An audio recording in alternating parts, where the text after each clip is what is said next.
حضرت آدم سے لے کر حضرت عیسیٰ علیہ السلام تک اللہ کے نبی کم و بیش 1,24,000 انبیاء آئے ہیں، لیکن یہ لقب، یہ انعام، یہ مرتبہ کسی کو نہیں ملا ہے کہ جب آمنہ کے لال آئے ہیں، صاحب جمال آئے ہیں، تاجدار انبیاء آئے ہیں، سردار رسول آئے ہیں، خاتم النبیین آئے ہیں، شفیع المظلمین آئے ہیں، رحمت للعالمین آئے ہیں، قرآن بھی بول اٹھا ہے وَمَا أَرْسَلْنَاكَ إِلَّا رَحْمَةً لِلْعَالَمِينَ، ہم نے آپ کو رحمت بنا کے بھیجا ہے، اور اللہ کے نبی رحمت بن کر آئے ہیں۔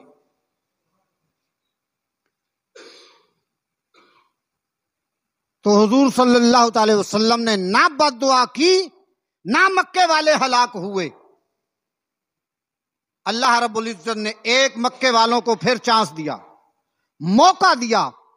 زمین اللہ کی، مکہ اللہ کا، رسول اللہ کا، اور صحابہ اللہ کے، لیکن اللہ نے پھر انہیں موقع دیا، فرمایا کہ چلو میں ان کی اذیتوں کو میں بھی برداشت کرتا ہوں، میں بڑے تحمل والا ہوں، لیکن تمہیں موقع مل جائے، تم ایمان لے کر آؤ۔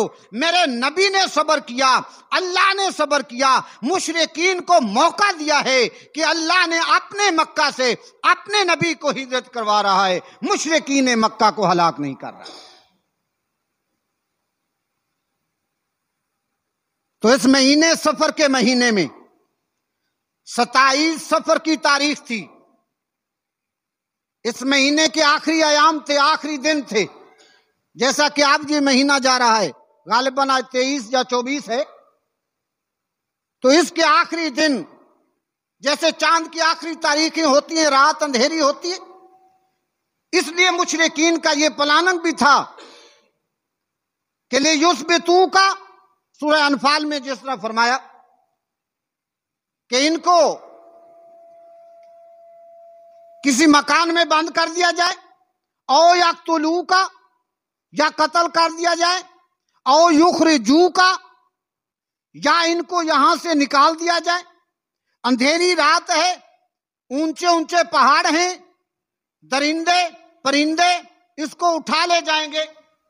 قرآن کریم نے فرمایا وَيَمْكُرُونَ، انہوں نے سارے مکر کیے، لیکن اللہ نے فرمایا وَيَمْكُرُونَ وَيَمْكُرُ اللَّهُ، اللہ نے ان کا کوئی مکر بھی چلنے نہیں دیا ہے۔ اللہ رب العزت نے انہیں مہلت تو دی، وقت تو دیا، لیکن اللہ کے نبی پر انہیں ان کا مکر چلنے نہیں دیا، ان کی بھی حفاظت فرمائی، اللہ نے انہیں بھی مہلت دی۔ تو قرآن کریم، قربان جاؤں میں کہتا ہوں، اگر قرآن ایمان والے اور مسلمانوں، بڑی قسمت کی بات ہے کہ خدا کی قسم آج اگر قرآن نہ ہوتا تو نہ جانے ہم کہاں کہاں کی ٹھوکریں کھاتے پھرتے۔ ہمیں لوگ شیطانی گروہ، منکرین، پتہ نہیں کس کس حالات میں جاہل کر دیتے، نہ سمجھ کر دیتے، لیکن میں کہتا ہوں قرآن تیری عظمت کو سلام، اللہ تیری رحمت ہے، اللہ ہم غریبوں پر احسان ہے کہ تو نے ہمیں کسی کا محتاج نہیں کیا ہے۔ قرآن سے ہم پوچھتے ہیں انبیاء کے واقعہ، قرآن سے ہم پوچھتے ہیں آسمان کے واقعہ، قرآن سے ہم پوچھتے ہیں جنت کے واقعہ، قرآن سے ہم پوچھتے ہیں جہنم کے واقعہ، قرآن سے ہم پوچھتے ہیں نبی کا سفر، قرآن سے ہم پوچھتے ہیں نبی کا صبر، قرآن سے ہم پوچھتے ہیں نبی کی تبلیغ، قرآن سے ہم پوچھتے ہیں نبی کا وعظ، قرآن سے ہم پوچھتے ہیں نبی کا ذکر، قرآن سے ہم پوچھتے ہیں نبی کا فکر۔ تو ہمیں قرآن بتلاتا ہے۔ تو یہ اللہ کا احسان ہے کہ آج قرآن ہمارے پاس ہے، ورنہ جس طرح کہ اس دور میں مکر و فریب والے تھے، آج بھی مکر و فریب والے ہیں، لیکن یہ قرآن کی برکت ہے کہ الحمدللہ کہ ہمیں قرآن کریم نے وہی حقیقتاً وہی قصے فرمائے ہیں، اور انہی واقعات کو ہم پڑھ کر آج بھی اپنے نبی کے واقعات کو حقیقت میں سمجھ سکتے ہیں، اور سمجھ کر اس پر عمل کر سکتے ہیں۔ دوسری رہی بات یہ کہ یہ ہجرت، یہ سفر، یہ کوئی عام ہجرت نہیں، یہ کوئی عام سفر نہیں، یہ کوئی معمولی ہجرت نہیں، یہ کوئی معمولی سفر نہیں. یہ ہجرت بھی اس ذات کی ہجرت ہے، اس شخصیات کی ہجرت ہے جس کے لیے اللہ نے زمین بنائے، جس کے لیے اللہ نے آسمان بنائے، جس کے لیے اللہ نے عرش سجائے، جس کے لیے اللہ نے پوری کائنات کو بنایا ہے. اس شخصیات کی ہجرت ہے، اس یعنی کہ انسانیت کی ہجرت ہے، اس اللہ کے نبی کی ہجرت ہے. اور قرآن میں آیا ہے ذکر، اللہ نے ہجرت کروائی ہے. یہ سفر کروانے والا خدا ہے، کرنے والا مصطفیٰ ہے. اور جبرائیل علیہ السلام اس سفر میں ہم سفر ہیں، صدیق اکبر اس سفر میں ہم سفر ہیں. قرآن کریم نے فرمایا اِلَّا تَنْصُرُوهُ فَقَدْ نَصَرَهُ اللَّهُ. اللہ رب العزت فرماتی کہ تم نے میرے نبی کی اِلَّا تَنْصُرُوهُ مدد نہیں کی ہے. مشرکینوں، کافروں، تم نے نہیں مدد کی میرے نبی کی. فَتَنْصُرُ اللَّهُ، میں اللہ نے مدد کی ہے. میں اللہ نے اپنے نبی کی مدد کر کے اپنے نبی کو کامیاب کیا ہے، تمہارا احسان نہیں. تم نے اپنے پروپوگنڈا، تم نے اپنے مکر و فریب، تم نے اپنی چال بازیاں، تم نے اپنے دھوکے، اپنے پروپوگنڈا اپنی حویلیوں میں، اپنے چوکوں میں، چوراہوں میں، شہروں میں، جنگلوں میں ہر طرح کے پروگرام کیے ہیں. لیکن اللہ نے فرمایا کفروا السفلی، میں نے سارے کے سارے تمہارے پروگرام کو سوا کر دیا، ختم کر دیا ہے. تو معلوم ہوا کہ جو اللہ نہ چاہے، قرآن کی آیات میں یہ بھی سبق ملتا ہے کہ جو اللہ نہ چاہے وہ نہیں ہو سکتا. چاہے سارے کے سارے زور لگا رہے ہیں، جگیردار کیوں نہ ہوں، سردار کیوں نہ ہوں، عہدے دار کیوں نہ ہوں، کتنے پروپوگنڈے کیے جائیں، جس کو خدا بچانا چاہے اس کو مار کوئی نہیں سکتا، اور جس کو خدا مارنا چاہے اس کو بچا کوئی نہیں سکتا. قرآن کی آیات سے یہ بھی ہمیں سبق ملتا ہے. یہ ہجرت نبوی ہے، یہ سفر محمد ہے. قرآن کریم نے اس کو بیان کیا ہے. یہ کوئی عام سفر نہیں، یہ حضور صلی اللہ تعالی وسلم کا سفر ہے. اور اس سفر کو ہم بادشاہوں کے سفر بیان کرتے ہیں، ہم وزارت عظمیٰ کے سفر بیان کرتے ہیں، ہم اپنے رشتہ داروں کے سفر بیان کرتے ہیں، ہم اپنے سفر بیان کرتے ہیں. لیکن تیرے میرے سفر میں کوئی فائدہ نہیں ہے. سچ جھوٹ ہو سکتا ہے، غلط ملت ہو سکتا ہے، کوئی لذت نہیں ہے، کوئی اہمیت نہیں ہے. قربان جاؤں محمد کے سفر میں، جو سفر اللہ نے کروایا. قرآن نے فرمایا، قرآن آج بھی 1400 سال کے بعد نبی کے سفر کے بارے میں کوئی پوچھے، قرآن اسی طرح بتلاتا ہے. نبی کے سفر کے بارے، نبی کے صبر کے بارے، نبی کے شکر کے بارے، نبی کی تلاوت کے بارے، نبی کی سخاوت کے بارے، نبی کے ہر عمل کو قرآن سہرا رہا ہے، بتلا رہا ہے. لیکن کوئی پوچھے تو صحیح قرآن سے. ہمیں تو دنیا داری کے قصوں سے ہی جان چھڑانا مشکل ہو گئی. پہلی تو بات ہے کہ فرصت ہی نہیں. اگر فرصت ہے بھی کچھ تو وہ بھی کسی فضول وقت میں اپنے وقت کو ضائع کر دیتے ہیں.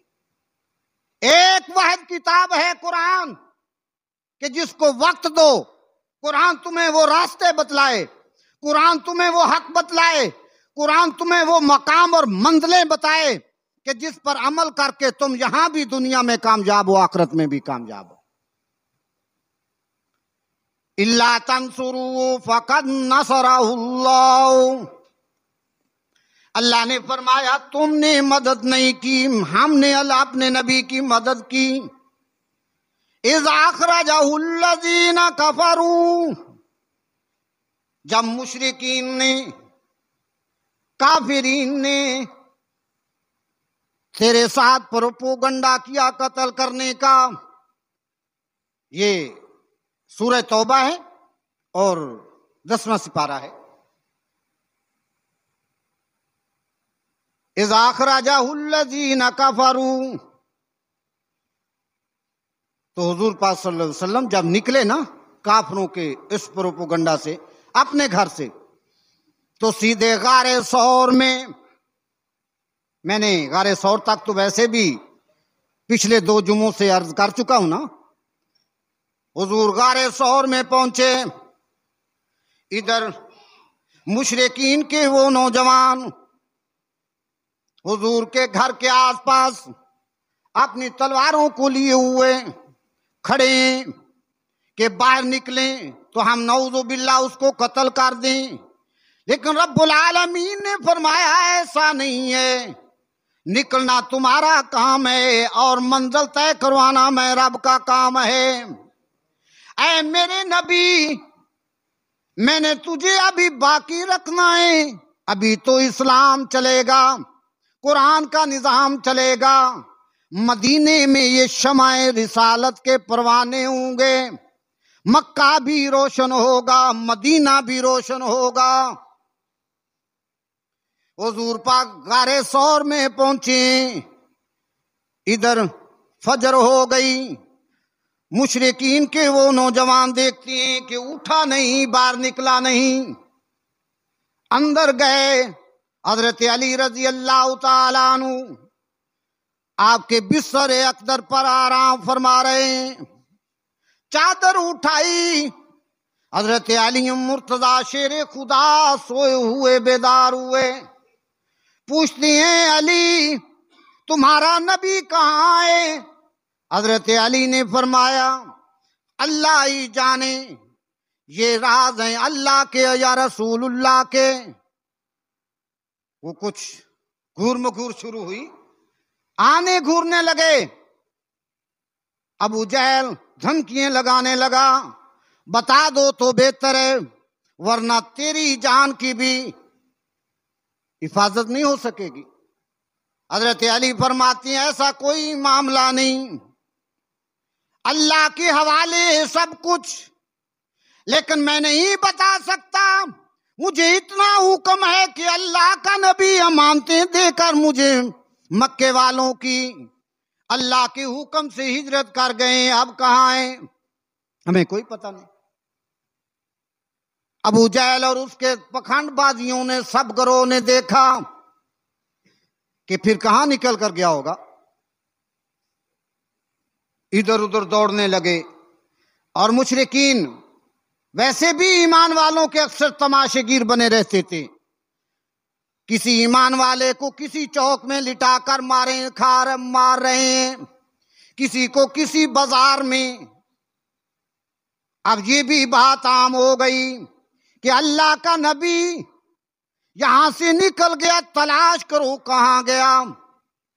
کچھ لوگوں نے کہا ایسے نہیں، سوراخاں بلائے جائیں اور کھرا نکالا جائے، نقش پا نکالا جائے۔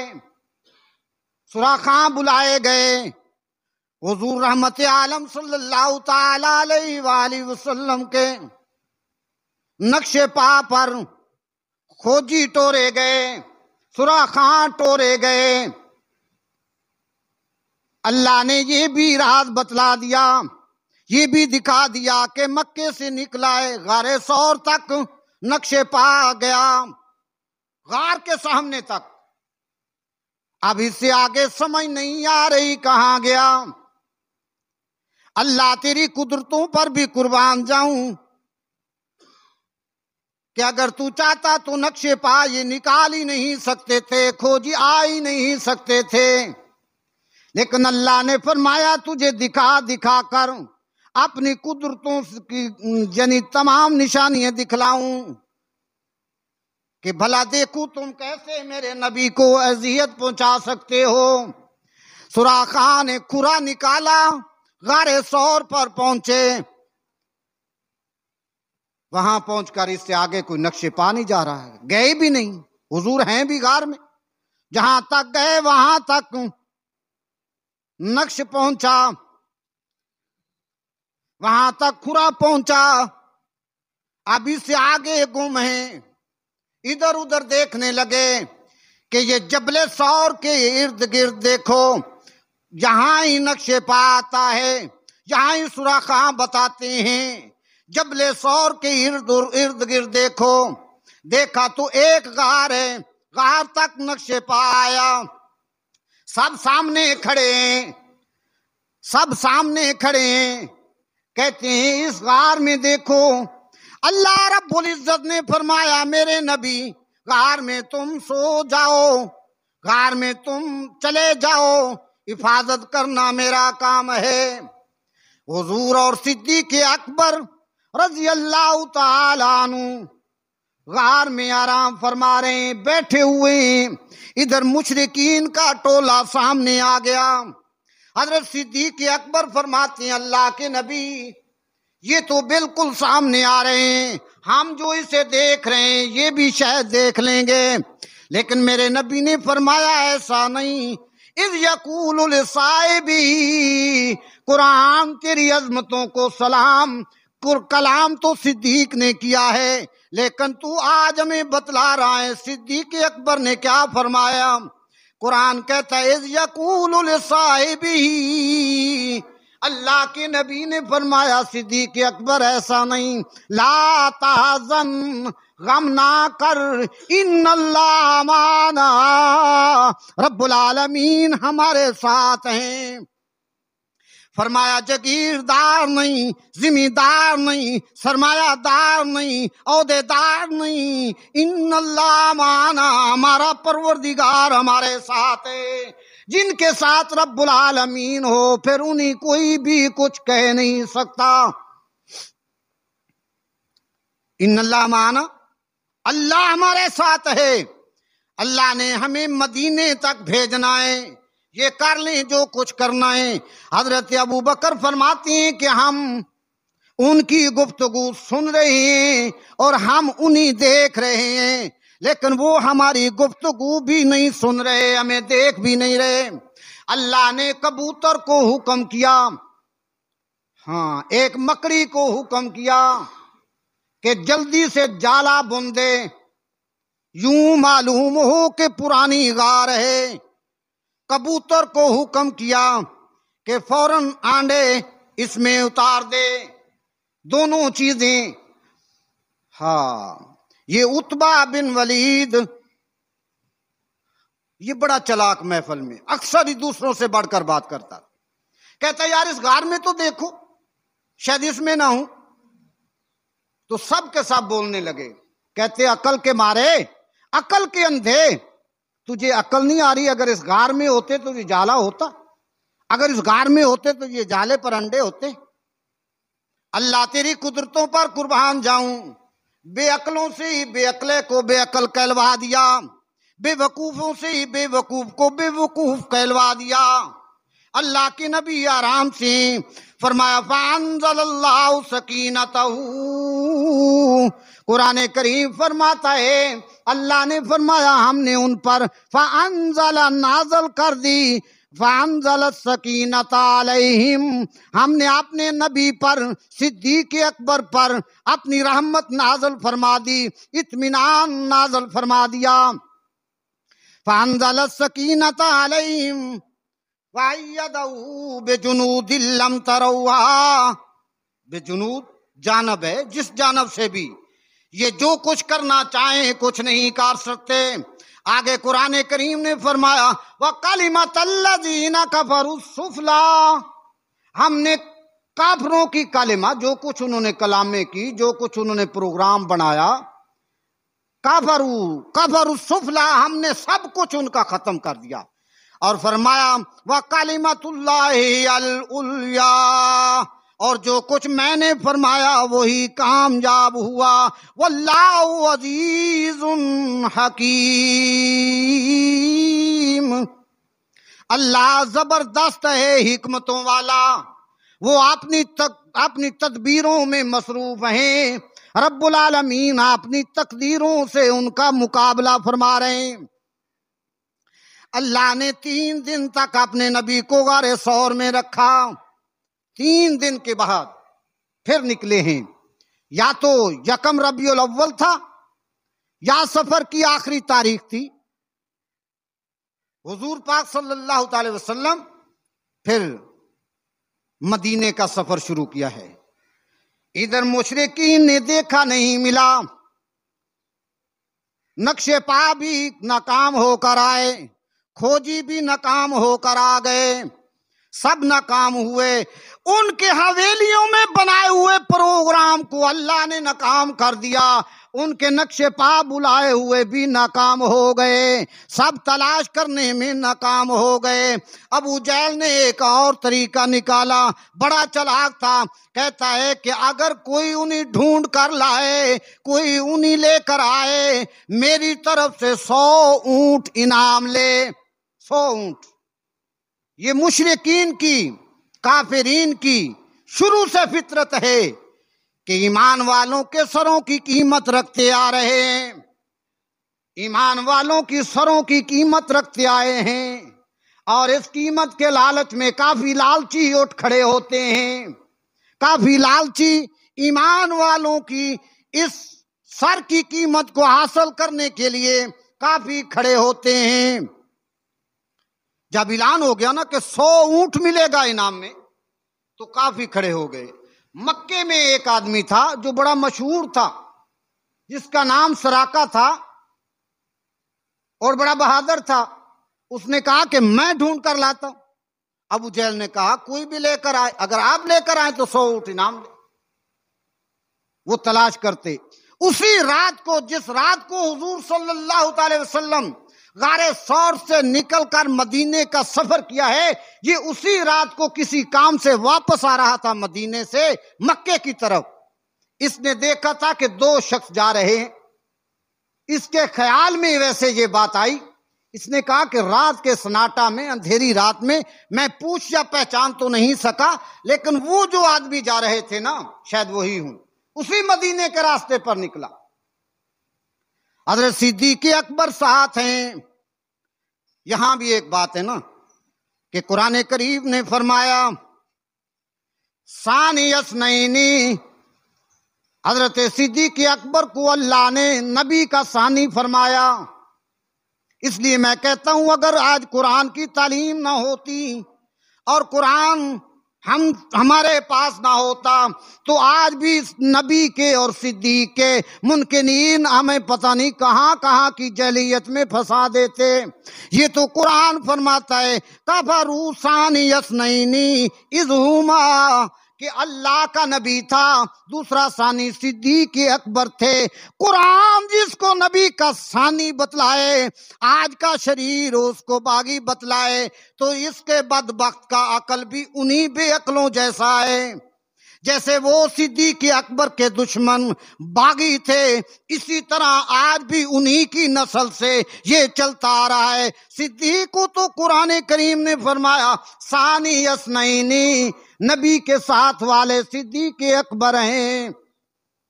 صدیق اکبر رفیق سفر بھی ہیں، یار رسول بھی ہیں، یار غار بھی ہیں، بلکہ اللہ نے یہ علامت بھی دکھا دی کہ دنیا تو دنیا ہے، میرے صدیق اور نبی کا فاصلہ تو آخرت کا بھی کوئی نہیں۔ آج یار غار بھی، یار مزار بھی ہیں، جہاں نبی کا مزار وہاں صدیق کا مزار۔ اللہ نے جب سے محبت کا اظہار فرمایا، صدیق اکبر نے لا الہ الا اللہ پڑھا، نبی کے تابع ہوا۔ اللہ نے فرمایا آج دنیا سے لے کر میرے صدیق القیامت تک بھی نبی کے ساتھ اٹھے گا، اور جنت میں صدیق اکبر نبی کے ساتھ جائے گا۔ اس لیے صدیق اکبر ہم سفر نبی بھی ہیں، اور یار غار بھی ہیں، یار مزار بھی ہیں۔ کوئی جلتا ہے تو جلتا رہے، کوئی حسد کرتا ہے تو کرتا رہے، کوئی مرتا ہے تو مرتا رہے، بلکہ جہاں تک یہ دیکھا گیا کہ ان پاک ہستیوں کے حسد اور بغض میں، ان پاک شخصیات کے حسد اور بغض میں، نبی کے یاروں کے یعنی کہ غداروں کو اللہ نے سزا یہ دی ہے کہ اپنے آپ کو پیٹتے ہیں، پیٹتے جا رہے ہیں، پیٹتے ہی دم نکلے گا۔ یہ وہی سزا ہے، تیرے بس کی بات بھی نہیں۔ اللہ کے نیک بندوں کو ایسا کہنا کوئی کم بات ہے؟ اللہ رب العزت فرماتے ہیں جس کا میرے ولیوں سے جہاد ہے یا ستاتا ہے، میں اللہ کا اعلانیہ اعلان ہے کہ میری اس سے جنگ ہے۔ اللہ نے فرمایا، حدیث پاک ہے، اللہ کے نبی نے فرمایا کہ رب العالمین اس شخص سے اعلان کرتا ہے جو اللہ والوں سے عداوت کرتا ہے، جنگ کرتا ہے، ان کے ساتھ ان کا حسد اور بغض رکھتا ہے۔ رب العالمین فرماتے ہیں کہ میرا اعلانیہ اعلان ہے کہ اس سے میری جنگ ہے۔ پھر اللہ کی جس سے جنگ ہو وہ دنیا میں بھی تنگ ہے، وہ آخرت میں بھی تنگ ہے۔ وہ جہاں بھی نکما ملنگ ہے وہ وہاں بھی نکما ملنگ ہے۔ یہاں بھی بھنگے پیتا ہوا میراثیوں کی طرح زندگی گزارے گا، وہاں بھی کالے منہ سے جہنم میں جائے گا۔ یہی صحابہ کی عداوت کا صلہ ہے۔ اللہ رب العزت نے اس سفر کے مہینے میں حضور پاک نے جو ہجرت کی ہے، اور یہ ہجرت ہمارے لیے باعث سبق ہے، اور ہمارے لیے ہمارا مذہب ہے، ہمارا اسلام ہے، اس میں سفر کی تلقین ہے، ہجرت کی تلقین ہے۔ اللہ رب العزت نے حضور کو عرش بری پر بلایا، دو ہم سفر تھے، حضرت جبرائیل، حضرت میکائیل۔ رب العالمین نے براق بھیجا، کسی کو علم بھی نہیں، کتنے ہزاروں سال کا سیر کیا، جنت جہنم سارا عرش بری زمین آسمان سب کا سیر کرایا، کتنے سال ہوئے، لیکن یہاں رب العالمین نے زمین پر حضور کو چلایا۔ یہ دکھانا چاہتے تھے کہ مشرکین تم اپنا زور لگاؤ، میں اپنے قدرت سے اپنے نبی کو سفر میں اسی طرح زمینی سفر کرا کے مدینے میں پہنچانا چاہتا ہوں۔ تم آج مکے میں میرے نبی کے دین سے جلتے ہو، میں کل تک اپنے نبی کے دین کی شمع مدینے سے بھی اجالا کرنا چاہتا ہوں۔ دوسرا فرمایا کہ نبی کا ہر عمل تعلیم امت ہے، نبی کا ہر عمل تعلیم امت ہے۔ حضور پاک نے فرمایا کہ جو بھی میرا عمل ہے میری امت کے لیے تعلیم ہے۔ کل تک کوئی ستایا ہوا مشرکین کا، کافرین کا، یہود و نصارہ کا، کسی کا ستایا ہوا اگر ایک جگہ پر اس کو تکلف ہے دوسری طرف ہجرت کر جائے، یہ میری سنت ہوگی۔ اللہ نے آپ کے نبی اور حضور صلی اللہ علیہ وسلم کی یہ ہمارے لیے سنت بنائی۔ ایک بات عرض کرنا چاہتا ہوں، میں نے پچھلے جمعے عرض کیا تھا کہ حضور پاک صلی اللہ علیہ وسلم جب غار ثور میں پہنچے ہیں، سانپ آیا، اس نے حضور صلی اللہ علیہ وسلم حضرت ابوبکر صدیق کو ڈسا، حضرت ابوبکر صدیق نے پاؤں نہیں اٹھایا۔ جب حضور اٹھے ہیں تو آپ نے فرمایا صدیق اکبر کیوں ایسے آنسو، کیا وجہ، کیا گھبراہٹ؟ تو حضرت صدیق اکبر فرماتے ہیں اللہ کے نبی یہ سانپ ہے، اس نے ڈس لیا ہے، درد ہو رہی ہے۔ حضور نے پاؤں پیچھے فرمایا ہٹاؤ، حضور نے لب مبارک لگائی اور ان حضرت صدیق اکبر کی درد چلی گئی۔ اب رہی سانپ کی بات، سانپ جاندار چیز ہے، زباندار چیز ہے، ہر جاندار چیز اور زباندار چیز بولتی ہے، بولنا جانتی ہے، اور ہمارے نبی کو اللہ نے وہ علم عطا کیا ہے کہ تمام چیزوں کی بولی کو سمجھتے ہیں۔ ایک دفعہ حضور پاک، ایک 5 منٹ ذرا اوور ہو رہے، میں معذرت چاہتا ہوں، حضور پاک ایک بستی سے گزر رہے تھے، ایک اونٹ بندھا ہوا ہے، اونٹ نے آواز دی یا رسول اللہ، یا حبیب اللہ صلی اللہ تعالی وسلم، میں غریب کی آرزو سننا، میں غریب کی کچھ اپیل ہے۔ حضور پاک کھڑے ہوئے، فرمایا کیا ہے؟ اس نے عرض کی یا نبی اللہ میں کمزور ہوں اور میرا مالک مجھ سے بہت بڑا بوجھ ڈال کر مجھ سے کام لیتا ہے، مجھے چارہ کم ڈالتا ہے، میں کمزور ہوں، بڑا تنگ ہوتا ہوں۔ اس نے فریاد کی، اللہ کے نبی نے سنی ہے، کسی اور نے نہیں سنی۔ معلوم ہوا کہ اللہ کا نبی ہر جاندار چیز کی بولی کو سمجھتا ہے۔ ہمارا ایمان ہے کہ اللہ کے نبی کا علم تمام علموں پر اعلیٰ ہے۔ اللہ اپنے نبی کو ایسے علم عطا کرتا ہے۔ پھر ہدہد ایک پرندہ ہے، وہ بولا حضرت سلیمان علیہ السلام سے، فقال، قرآن کریم نے فرمایا کہ وہ بولا ہے، قرآن سے ثابت ہے۔ تو حضرت سلیمان علیہ السلام ان کی بولی کو سمجھ کر انہیں جواب دیا۔ تو اب یہاں جب سانپ نے ڈسا ہے حضرت صدیق اکبر کو، حضور کیا اس پر خاموش رہے ہوں گے؟ صدیق کے تکلف پر کیا سانپ کو کچھ نہ کہا ہوگا؟ صدیق اکبر کیا حضور سانپ سے ڈرتے تھے؟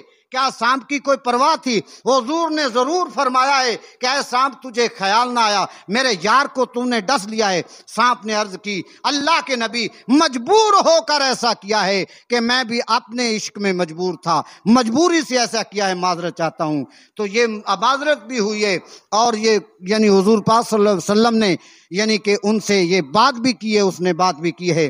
تو یہ جانوروں کا بولنا کوئی بڑی بات نہیں، یہ تو جاندار چیز ہے، زبان چیز ہے۔ حضور جب مکے سے مدینے میں پہنچے ہیں، کچی مسجد ہے اور کھجور کے تنے کا منبر ہے، حضور پاک کچھ عرصہ اس منبر سے ٹیک لگا کر خطبہ فرمایا کرتے تھے۔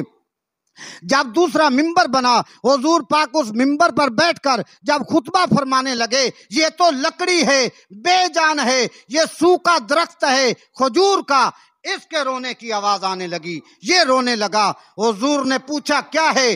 تو یہ اس کی جدائی میں اس نے کہا اللہ کے نبی پہلے آپ مجھ سے ٹیک لگایا کرتے تھے، اب اللہ کے نبی کے وہ جسم اطہر کی برکتیں مجھے نصیب نہیں ہو رہی، اب حضور صلی اللہ تعالی وسلم کے وہ جسم اطہر کی برکتیں نصیب نہیں ہو رہی۔ حضور پاک نے دست رحمت ایسے رکھا، وہ خاموش ہوا۔ جناب والا، اس سے بڑی اور کیا دلیل ہے کہ جب ایک سوکھا ہوا درخت بے جان ایسے بول سکتا ہے تو یہ جاندار چیز کا بولنا کیا بعید چیز ہے۔ اللہ رب العزت ہم سب کو قرآن و سنت سے عمل کی توفیق عطا فرمائے۔ وآخر دعوانا ان الحمدللہ۔